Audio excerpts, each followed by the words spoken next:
இறைவன் பெயரால என்றும் துவங்கும் எல்லா காரியமும் நிறைவு கொண்டு எழிலாய் திகழும் நீங்காமையாகும்.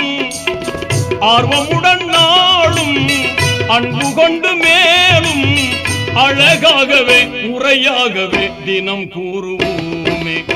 அழகாகவே முறையாகவே தினம் கூறுவோமே. அருளாளனும் அல்லாதான் அன்பாளனும் அல்லாதான்.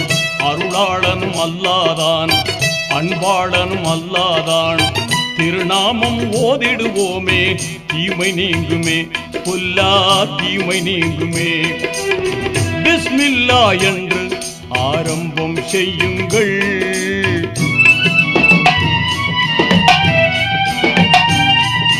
தொல்லை அணுகாமல் துன்பம் தொடராமல் நம்மை காத்திடுமே.